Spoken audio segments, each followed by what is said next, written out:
अस्सलाम वालेकुम। अमिता खातून Mishra news channel Korea में आप सभी का स्वागत है। हमारे वीडियो देखने वाले सभी मित्र बंधुओं दोस्तों को शुभचिंतकों को नमस्कार।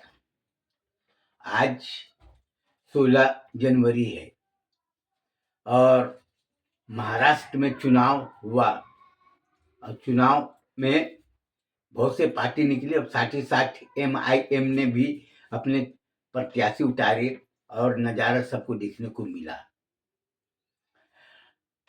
MIM ने पहले भी कई जगह चुनाव लड़े और उनके प्रत्याशी जीते और जीतते हुए आए और शुरू में उनको काफ़ी मेहनत करनी। वो MIM के जो संस्थापक है हजरत ये असदुद्दीन अवैसी साहब हैदराबाद वाले, उन्होंने काफ़ी मेहनत की और उनके ऊपर तरह तरह के इल्जामात लगाए कि भाजपा की बी टीम है, वो मुसलमानों को बर्बाद करने के लिए। लेकिन वो अपना काम करते रहे, लोगों को समझाते रहे और धीरे धीरे उनकी कड़ी मेहनत ने रंग लाई। आज मुसलमानों को बर्बाद करने वाला कौन है? आज ये लोग खुद बोल रहे खुलेआम। आज ये लोग कुरान शरीफ उठाकर सच बोलने को तैयार नहीं, उनकी हिम्मत नहीं। और हमने 1986 में जब हजरत आमीना इस्लामिया मदरसा की चंदा के लिए हम बाहर निकले थे, तो लोगों के बात करने से मेरे को ये पता चला था कि मुसलमान अपने कुरान शरीफ के प्रति कितनी आस्था रखते हैं, वो सब दिखाई दिया। कई लोग बोलते रहे कि अजवा भैया तुम मदरसा चला रहे हो, चलाओ, लेकिन मुस्लिम समाज को कोई लेना देना नहीं। लेकिन मैं ये सोचता था कि यह मुस्लिम समाज के अपोजिट में बोल रहा है, आलोचना करना है, करता होगा। हमने मदरसे की चंदा के लिए बहुत जगह गए थे और वो लोगों की बात को सुनने पर हमको ये पता नहीं चलता रहा कि मुसलमान बोलता है कुरान शरीफ में हमारा ईमान है, और हम उनकी बात को सुनने के बाद हमको ये सोचना पड़ा कि मुसलमान झूठ बोलता है कि कुरान शरीफ में हमारा ईमान है। मुसलमान तो छोड़ो, आलिम लोग पैसे में बिक जा रहे हैं। आलिम पैसे के पीछे कुछ भी बोलने को तैयार है। और आज सबको मालूम है कि हमने पहले भी बता चुके हैं कि हमारा पुराना नाम है पंडित अजय नारायण मिश्रा, हमारे बाप का नाम है पंडित सोनू प्रसाद मिश्रा, हमारे दादा का नाम है पंडित ज्वाला प्रसाद मिश्रा। और हमारे ससुर ने पहले बता दिए थे, दामाद बाबू आप मदरसा बनाओ, मस्जिद बनाओ, हमको कोई आपत्ति नहीं। आप उर्दू अरबी की शिक्षा दो, हमको कोई आपत्ति नहीं, लेकिन आप किसी से चंदा मत मांगो मदरसा चलाने के लिए।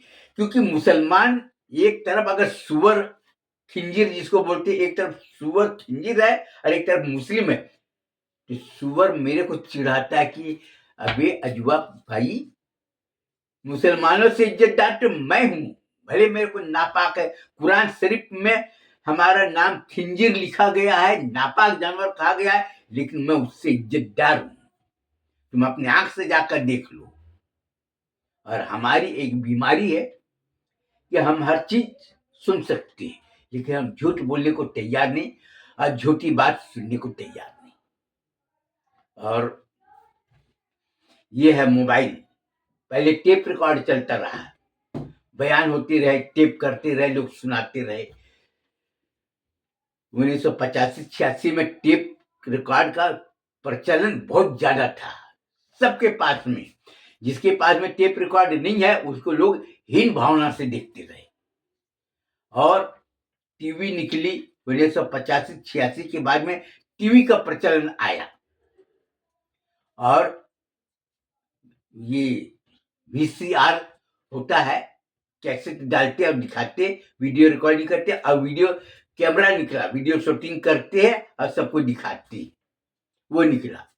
मौलाना लोगों ने बड़े बड़े फतवे निकालना चालू कर दिए कि टीवी रखना हराम है, टीवी देखना जायज नहीं, सिनेमा देखना जायज नहीं। उस समय हम सुनते थे और मैं पत्रकार होने के नाते सबकी बात को मैं गहराई से सुनता था और बाहर घूमता था, लेकिन मदरसे के बारे में ज़्यादा जानकारी नहीं थी। दीन और इस्लाम के बारे में हमको कोई जानकारी नहीं थी, क्योंकि हमारे इधर में कोई था ही नहीं बोलने वाला। और मेरे को मुस्लिम समाज से भी हमारे ज़्यादा, क्योंकि हमारा तो काम था सत्यनारायण की कथा सुनाना, रामायण मंडली का हमारा संचालन होता था, और हमने लोगों को नाम भी बता दिए, और सब लोग जानते भी है, और अजवा भाई के नाम से लोग अच्छी तरह से जानते हैं। मेरे को तो बोल दिए, कई लोगों बोले कि तुम मदरसा चलाओ, अच्छी बात, तुम सही काम कर रहे, ये भी अच्छी बात है, लेकिन मुस्लिम समाज हमारे साथ में कभी वफादारी नहीं करी, तुम इसको याद रख लेना। और हमारे पास में प्रूफ नहीं, और मैं उसको सोचता था, और उनकी बात मेरे को सुर की तरह चुभती थी, लेकिन मैं चुप रहता रहा, क्योंकि हमको दो चीज सोचना पड़ता है कि जब तक हमारे पास में साक्ष्य नहीं होगा हम कुछ नहीं बोल, हमारे पास में सबूत नहीं होगा हम नहीं बोलेंगे। लेकिन हम उसके सामने में नतमस्तक होना पड़ा, हमको स्वीकार करना पड़ा कि मुसलमान देश का नहीं बल्कि इस्लाम का सबसे बड़ा गद्दार है, और आलिम सबसे बड़ा लुटेरा है। मैं खुलेआम, कई लोग बोलते आलिम के बारे में, मैं पूछना चाहता हूं कि आलिम को ये पता है कि हुजूर सल्लल्लाहु अलैहि वसल्लम का फरमान है कि किसी के सामान को अगर तुमने छीन लिया तो उसको क्या बोलते हैं, अमानत में खयानत, वो जायज नहीं। हमको पता नहीं कुरान शरीफ में क्या लिखा है, मेरे बाप दादे को भी पता नहीं, ना मेरी माँ को पता है, क्योंकि पढ़ी नहीं तो हम क्या बता सकते। लेकिन मिलाद होती थी, जलसे होते थे, ये होते थे, तो सब सुनते थे और बताते थे हमारे प्यारे नबी का ये फरमान है, जो हमारे नबी का नहीं वो हमारा नहीं। वो क्या बोलते ना, एक शेर बोलते ना कि मोहम्मद से वफा तो हम तेरे है, लोहे कलम लोहे क्या की तूने मोहम्मद से वफा हम तेरे है, ये जहां क्या चीज है लोहे कलम तेरे है। ये सब क्या होता है मेरे को पता नहीं, लेकिन ऐसा बोलते थे लोग। हमने कई लोगों से पूछे भैया ये सब होता क्या यार, बोलता है कि जिन्होंने हुजूर की नाफरमानी किया वो ईमान से खारिज। मैं तो सुनकर चक्कर खा गया मेरे को। जिन्होंने हुजूर की बात को मानने से इनकार कर दिया वो ईमान से खारिज। तो मैं कई लोगों को जाकर पूछा, तबलीगी जमात वाले बोलते अल्लाह का फरमान ये है वो है, अहले हदीस वाले अपना ये बताते थे, जमाते इस्लामी वाले ये बताते थे, रही सही सिया खोजा बोहरा समाज होता है, वो लोगों से जाकर मिले तो वो अपना अलग थे, अहले सुन्नत वल जमात वो अपना अलग पड़े। तो अब मेरे को तो पहले बता दिए थे, देखो दमाद बाबू तुम मुस्लिम समाज से तुम उलझना मत, और तुमको जो करना तुम अच्छा करो। मैं तो चुप रहता रहा, कुछ नहीं बोलता रहा। लेकिन जब मदरसे के चंदा के लिए जब बाहर निकले, हमने लोगों को समझाए कि मैं कोयला खदान में काम करता, ये मेरा सर्विस रिकॉर्ड, ये सर्विस कार्ड है, इसको देख लो। अब बहुत से लोग जानते थे। अब मुस्लिम में पढ़े लिखे तो कम और उज्जत और झगड़ा करने में सबसे आगे। कहाँ से आए? यहाँ से आए, सरगुजा जिले से आए। अरे बाप रे, क्या उधर मुसलमान नहीं है? उतनी दूर से मदरसे चंदा मांगने आए। एक तो मौलाना साहब बोलते हैं कि मुसलमान मुसलमान भाई एक दूसरे को मदद करना चाहिए, इधर बोलते हैं चंदा, मदरसे को चंदा देना जायज है, अब मदरसे को चंदा नहीं दोगे मदरसा चलेगा कैसे? और हर मुसलमान को दीनी तालीम हासिल, वो लोग का बयान सुन सुन के तो अपना कॉपी खराब हुई। एक तो मौलाना लोग बोलते हैं कि मदरसा होना चाहिए, मदरसे में अपने बच्चे को दीनी तालीम दिलाना चाहिए, इधर से ये बोल रहा है, उधर बोल रहा है कि उधर मुसलमान नहीं क्या, और इधर बोल रहे कि दूसरे का पैसा लेना जायज ही नहीं। गैर कौम से मस्जिद को बनाने के लिए, तामीर करने के लिए चंदा लेना जायज ही नहीं, ये जायज नहीं, वो जायज नहीं। अपना तो दिमाग ही चकरा गया। लेकिन बोलते ना कि इससे जैसे ये मोबाइल है, मोबाइल में जो बात बोलोगे ना वो रिकॉर्ड हो जाएगा, जिसमें वीडियो रिकॉर्डिंग होता है और उस समय भी होता रहा, लेकिन ये बात हम ज़्यादा नहीं, लेकिन जब चारों तरफ हम घूमे, बंगाल गए, उस समय बिहार था, झारखंड नहीं बना था, उधर गए, घूमे-फिरे, बिहार में भी गए थे, झारखंड में भी गए थे, मध्य प्रदेश में भी गए थे, इधर गुजरात में भी गए थे हम, इधर महाराष्ट्र में भी गए थे, उधर आंध्र प्रदेश गए थे जो कि तेलंगाना वगैरह बन गया, उधर भी गए थे, थोड़ा कुछ भाग उड़ीसा तरफ में भी गए थे, सभी मुस्लिम लोग सब घूमे फिरे, सब सबको सोचने के बाद में 16 साल मेरे को गहराई से उसका अध्ययन करना पड़ा कि मुसलमान की सोच क्या है और उसका काम क्या है। और मेरे को तो बोल देता हमारे दोस्त लोग भी, तुम कर लो, और हमको तो सोचने के लिए बाध्य होना पड़ा, हमको ये बोलना पड़ रहा है कि मुसलमान लोग धोखेबाज होते हैं, क्योंकि सबूत अपने आप से। मैं ये पूछना चाहता हूँ कि जब हुजूर का फरमान है कि किसी का चीज बिना इजाजत तुमने लिए और उसका इस्तेमाल किए, वो 100% हराम। आज तो देख रहा हूँ झूठ बोल रहे, बेईमानी कर रहे, दूसरे की संपत्ति को हड़प कर लिए। कई लोगों का किराए से दुकान लिए कि भाई किराए से मैं ले रहा कमरा, दुकान खोलूंगा, तुमको किराया दो, दुकान ही हड़प कर लिए। कई लोगों ने किराए का घर लिए, किराए का किराया लेते लेते घर ही हड़प कर लिए। और लोग बोलते कि हम तो ईमान वाले, और वो ईमान वाले बोल रहे हैं, और मदरसे के चंदा वाले रमजान महीने में आते, हाजी साहब ये करो वो करो, और दुआ मांगते, इसको हर मुसीबत बला से महफूज रखना, रोजी रोटी में बरकत देना। तो साला मेरे को समझ में नहीं आ रहा है कि मुसलमान की पहचान क्या है, और मुसलमान किसे कहते हैं, और मुसलमान को क्या करना चाहिए और हुजूर का क्या फरमान है। इधर बहुत से आलिम लोग बोल रहे हैं कि जिन्होंने हुजूर की बात नहीं मांगे वह हम में से नहीं। ये सब सुनता, इधर तबलीगी जमात वाले के पास में गया चंदे के लिए, तो बोलता है कौन से जमात का है, अरे मेरे को तो यही पता नहीं। हमने मदरसा खोले, लोगों को बोले कि भैया मैं कोयला खदान में काम करता हूँ, मदरसा खोला, ये है वो है, लेकिन चला जमात क्या होता है हमको तो पता ही नहीं। तो सब लोग बोले हम सुन्नी जमात की, बोले हम लोग तबलीगी जमात की। अरे ये तबलीगी जमात क्या होता है। अब वो बोले, अब दूसरे जब गए बोले कौन से जमात के, तो मैं बोला मैं तो तबलीगी जमात का। मेरे को दुटकार चल भाग, मरदूद नहीं तो आला हजरत जिंदाबाद, हम अहले सुन्नत वल जमात के हैं। अब साला ये भी मुसीबत, साला हम तो खुद जानते ही नहीं आला हजरत कौन है, कहाँ रहते, क्या करते, हमारे कभी नाम पता भी हम नहीं सुने। हम गौस पाक का नाम सुने थे क्योंकि मिलाद वगैरह होता है, ईद मिलादुन नबी होती है, और ये सब सुने थे। अच्छा, फिर आगे गए तो बोले कौन से जमात की है।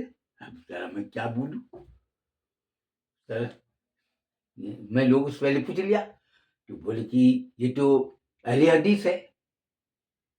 तो मैंने कहा देख भैया मैं ज्यादा बात बोलना नहीं चाहता, ये कोयला खदान का हमारा सर्विस कार्ड है, हम कोयला खदान में काम करते हैं, ये है, मदरसा खोलिए। अब हम तो ये पहली बार देखे है, जमात वगैरह के बारे में मेरे को कोई जानकारी नहीं।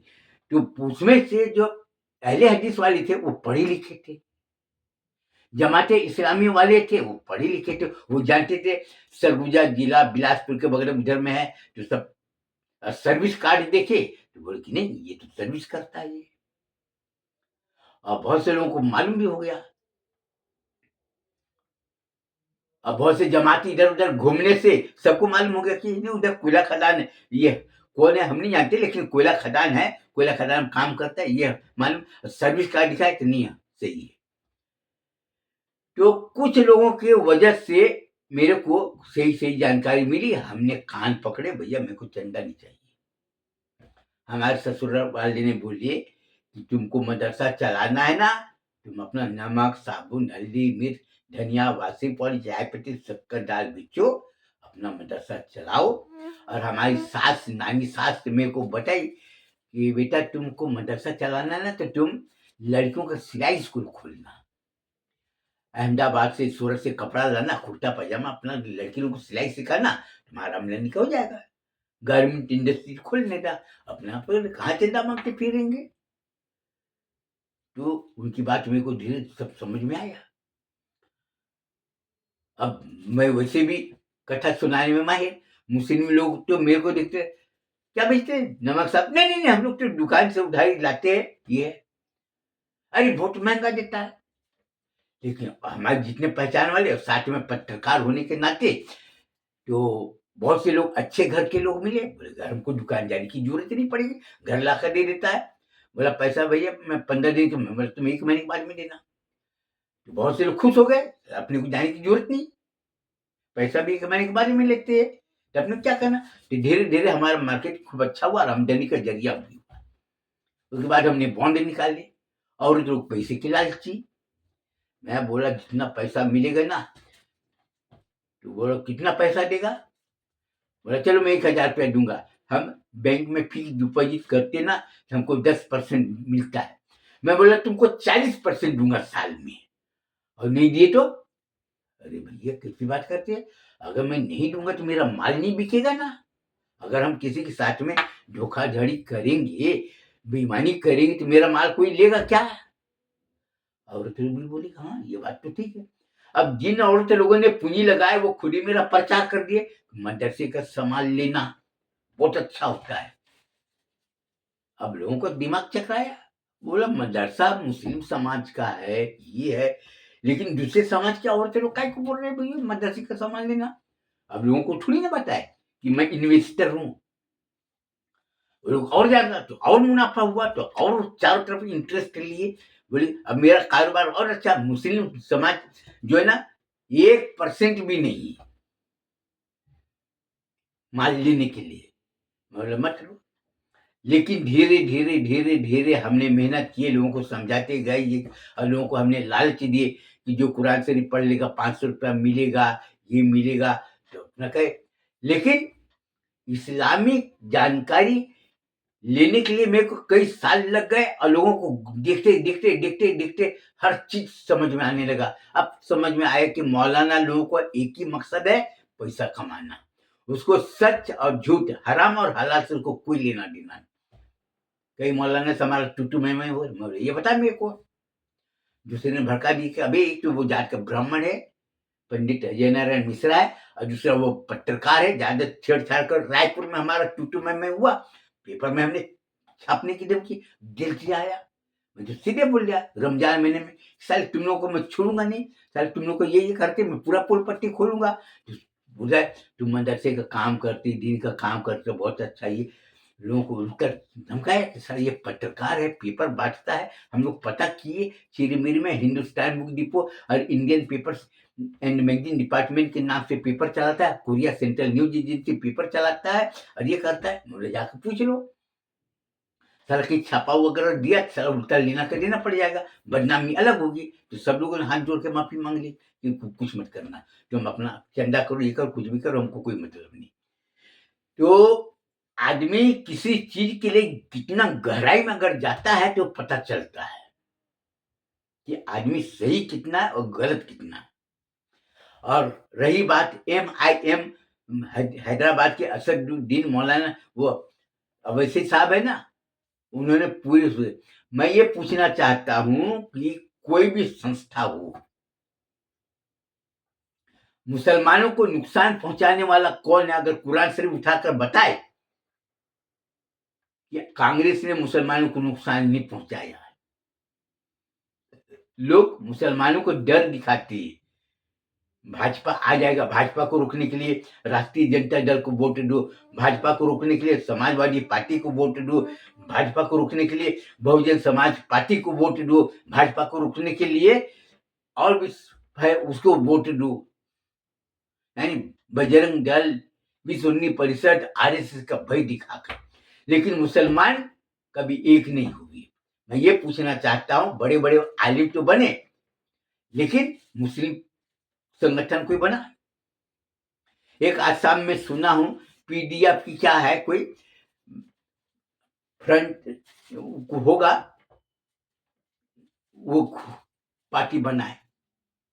और एक है इंडियन यूनियन मुस्लिम लीग, केरल वाला है, कौन है, बनाट वाला, उन्होंने भी मुस्लिम लीग बनाई, वो सब की। लेकिन मुसलमान की पार्टी कितनी है, और दूसरी बात, मुसलमान की आबादी कितनी है, और उर्दू पेपर पढ़ने वाले कितने हैं, मैं ये जानना चाहता। आज मुसलमानों का कोई मीडिया है? नहीं। आज मुसलमानों का कोई न्यूज चैनल है? नहीं।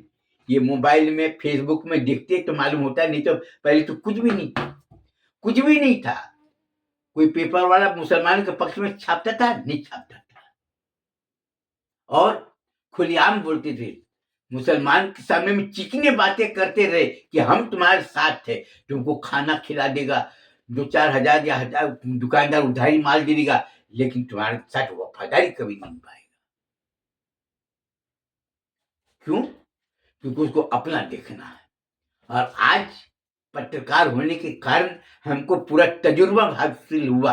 हमने सब देखे कि मुसलमान का अगर कोई समाचार छापना है, नहीं छापना है। हाँ, ईद मिलादुन्नबी का समाचार छापेगा, ईद का छापेगा, बकरीद का छापेगा, मुहर्रम का छापेगा, अभी कोई त्योहार का छापेगा, और कोई उर्स हो रहा है, कोई वलियों का, उसका छापेगा, लेकिन और कोई मुसलमान का जहां पर फायदा होने वाला, उसका समाचार नहीं छापेगा। ये अपने आंख का देखा हुआ है। और आज हमारे जो दोस्त लोग थे, हमारे जो पहचान वाले जितने लोग थे, बोले मुसलमान जैसा धोखेबाज तुमको कहीं नहीं मिलेगा, आज सामने में दिखाई दे रहा है। आज अगर हम गहराई से खूब अध्ययन किए तो हमको ये मालूम हुआ कि अगर मुसलमान अगर सचमुच में बोलता है कि हुजूर सल्लल्लाहु अलैहि वसल्लम अपने नबी के हम दीवाने हैं, तो मुसलमान का एक पार्टी होता और 200 सांसद चुन कर जाता आज। और रही बात कांग्रेस की, कांग्रेस ने मुसलमानों को हमेशा डरा कर रखा है। कांग्रेस ने मुस्लिम लोगों को टिकट देता रहा, अब बोलता रहा मुसलमान के बारे में, अपने कौम के बारे में नहीं करना, तुम अपने बारे में तुम करो। इंदिरा गांधी मेरठ का दंगा कराई, भागलपुर का दंगा कराई, अब कितने दंगा कराई, लेकिन कभी किसी को सजा नहीं हुआ। मुसलमान बोलता है कुरान शरीफ में हमारे ईमान है, बाबरी मस्जिद का केस को गहराई से अगर अध्ययन करो, तो पंडित जवाहरलाल नेहरू खुद मूर्ति रखवाया था मस्जिद में, अब केस को बंद करा दिया था। ये तो बाद में, उसके बाद राजीव गांधी ने ताला खुलवाया था। आज मुसलमान लोग बोलते हैं हम ईमान वाले हैं, अरे उससे अच्छा तो दूसरे समाज के लोग हैं, भले वो गाली देती है, लेकिन ये बोलते हैं कि भगवान का ये जीव है, इसलिए इसके साथ में होना चाहिए। एक बार सांप से वफादारी दिखा देगा कि सांप भी नहीं काटेगा, इतना खतरनाक। आज MIM वाले ने इतना मेहनत किए है, हम तो 2014 में भी देखे, उसके बाद में 2020 में भी देखे, 23 में भी देखे, बिहार का चुनाव थे उसमें भी देखे, लेकिन मुसलमान हमेशा उसको भड़काया कि बीजेपी का बी टीम है, इसको वोट मत देना, लेकिन अपने गिरबान में झांक कर नहीं देखा कि मुसलमान के हक में बोलने वाला कौन है, विधानसभा में, लोकसभा में बोलने वाला कौन है। आज पुलिस फर्जी कितनी केस बन, पुलिस विभाग में गिनती के लोग हैं, नहीं तो बहुत उसमें अच्छे अच्छे लोग हैं जो कि खुलेआम बता रहे कि हमको अपना नौकरी करना है। नहीं तो सब नेता लोग तो दबाव डाल रहे, केस ही रफा दबा, तुम FIR दर्ज कराने जाओ, नहीं करेगा। कोई मुस्लिम के खिलाफ FIR दर्ज करना पड़ से कर लेगा, कोई वकील केस लड़ने वाला नहीं। आज ये है। लेकिन यहाँ पर जो आज महाराष्ट्र में जो चुनाव हुआ, और जिस तरह से उस ये ओवैसी साहब ने जो मेहनत की है, और नांदेड़ में, परभणी में और जालना में मुस्लिम महिलाएं नकाब पहन के जो प्रचार कर रही थी, परभणी में हमने देखे वीडियो के माध्यम से फेसबुक में, तो हमारे दिल को थोड़ा सुकून मिला कि हमको ये बात का पता है कि आज मुस्लिम औरत लोग भी अपने अल्लाह रसूल से मोहब्बत करती है, और बहुत सारे घूम घूम कर प्रचार किए। MIM को जिताने के लिए, और MIM ने धीरे धीरे अपना मेहनत उसका कामयाब हुआ, अल्लाह ने उसको कामयाबी दिया। और आज बहुत से लोग मेरे को बोले कि MIM वाला आज जिस तरह से मेहनत किया, उसका रंग जो दिखा, आने वाले वक्त में गरीब लोग जो है, जो परपट्टी में रहने वाले, जो गरीब लीडर है, उसके दिल और दिमाग में अगर दीन की अगर दावत अगर दिया जाए और कहा जाए कि तुम तबलीगी जमात हो, अहले हदीस हो, चाहे सुन्नी जमात हो, चाहे जमात इस्लामी हो, तुम अपने अकायद में रहो, लेकिन अपना रहनुमा मजबूत होना चाहिए और फिर सबीलिल्लाह काम करने वाला होना चाहिए और ईमान वाला होना, जो ईमान के रास्ते पर चलता, वो आने वाले वक्त में विधायक बनाकर भेजेंगे और साथ ही साथ संसद भी बनाकर भेजेंगे। मैं हजरत आमीना इस्लामिया मदरसा में पढ़ने वाले बच्चे को जामे अरबिया नूरी मुस्तफ़ा, जामे अरबिया गुलशन बगदाद, जामे अरबिया जीनतुल इस्लाम में पढ़ने वाले बच्चे को ये बोलना चाहता कि तुम लोग मदरसे में जब दीनी तालीम हासिल कर रहे और दुनियावी तालीम हासिल कर रहे, तो तुमको अपने हक और इंसाफ के रास्ते पर चलना, ये तुम गांठ बांध लो। जैसे बोलते ना, किसी घर में आग लग गई तो चिड़िया मुंह में पानी लाई और डाल दी, तो लोग बोले कि अरे चिड़िया थोड़ा एक बूंद पानी डाला, तो चिड़िया तो हंस के मैदान में बोल रही कि हमारी जितनी ताकत थी हमने पानी डाल दिए, हम अपना हक अदा किए। अगर चिड़िया का अगर अनुसरण करे, उसको देखकर अगर सभी लोग, कोई मुस्लिम परेशान है, अगर मदद करे, तो उसका जिंदगी बदल जाएगा। आज मुस्लिम लोगों को ये मैं बोलना चाहता हूं कि आज मुसलमान परेशान क्यों है। तुम लोग बता रहे ना, बड़े बड़े आलिम लोग बोल रहे ना कि किसी से पैसा अगर उधारी लिए तो उसका पैसा उधारी चुकता कर दो। मौलाना लोग बोल रहे ना, आज तो पैसा ले रहे थे, देने का नाम ही नहीं ले रहे, कल दूंगा, परसों दूंगा, अगले महीना में दूंगा, ये बहाना वो बहाना कर, घर में टीवी फ्रिज ये वो, स्कूटर में घूम रहे, मोटरसाइकिल में घूम रहे, पेट्रोल घर मार रहे, अच्छे कुर्ते पैजामा, अच्छे खाना खा रहे, ये सब कर रहे, लेकिन उधारी जिससे पैसा ले उसका देने का नाम ही नहीं ले, और बोल रहे कि हम तो ईमान वाले हैं। आज अगर मुसलमान अगर 1,000, 5,000, 10,000 रुपया का पैसा जमा करके छोटे छोटे इंडस्ट्री लगाए तो कितने लोगों को रोजगार मिलेगा। सीधा बात बता रहे, किसी को समझ में नहीं आया, लेकिन दूसरे समाज के लोगों ने बताया कि पंडित अजुआ महाराज, पंडित अजय नारायण मिश्रा, वो आज नहीं कल वो सफल हो जाएगा। जिस तरह से MIM वाला जो काम कर रहा है, सही बात बोल रहा है। आज MIM में जो उम्मीदवार है, MI का जो संस्थापक है, बताओ कितने लोगों के साथ में घोटाला किया, कितने लोगों का संपत्ति को हड़प किया, कितने लोगों के साथ में, जो बोलते ना, उसको क्या बोलते हैं, जुआरी शराबी अयासबाज है, कोई अगर है तो बता दो, कोई बोलने को तैयार नहीं। आज कल को वोट हो रहा था, बोल रहे थे क्या, हम कांग्रेस को वोट देंगे। उसको तो शर्म नहीं आना चाहिए, शर्म नाम की कोई चीज नहीं कि कांग्रेस ने मुसलमानों के साथ कितना दंगा फसाद करके मुसलमानों की संपत्ति को बर्बाद किया है। आज देखो, आज मुसलमानों की औलाद है, उसको ये पता नहीं कि ये देश की आजादी की लड़ाई में कितने मुस्लिम शहीद हुए, कितने मुस्लिम लोग जंग में हिस्सा लिए, किसी को पता नहीं। आज बोल रहे कि हम ईमान वाले। आज जाकर देखो कितने मुगल बादशाहों ने क्या क्या बनाए, मुगलों को गाली देने, उमा भारती मुगलों को पानी पी पी कर कोसने वाली, उससे जाकर पूछो कि बड़े बड़े मुगलों ने क्या क्या बनाए, देश को दिए और उससे पैसा कमाई कर रहे हैं। वही हम तो खैर ज्यादा और बोलना नहीं चाहते अभी, तो थोड़ा और आज जो चुनाव का रिजल्ट आया उससे तो लोगों को धीरे धीरे सब समझ में आया। 125 सीट जीत कर आई है और आने वाले वक्त में और अच्छा सीट जीत कर। और एक खूबी और बता दूं कि आज जो है बहुत से बहुजन समाज, जो बौद्ध समाज वाले, आदिवासी समाज वाले हैं, उन लोगों को ये पता चल गया कि कुरान में किसी के साथ में भेदभाव नहीं करते। मुसलमान लोग किसी को कोई छुआछूत नहीं, मुसलमान लोग किसी को ऊंचा नीचा नहीं मानते, सब बराबर। अगर आ जाए लोगों के समझ में, तो जिस तरह दुकान खोलते ना, तो दुकान जब खोलते ग्राहक को देते, लेन-देन करते हैं, भैया मैं उधारी पैसा मैं बाद में दूँगा, हाँ ठीक है। तो जब लेन-देन करते हैं, तो माल दुकानदार क्यों देता है? कि ये ग्राहक दूसरी दुकान में ना जाए।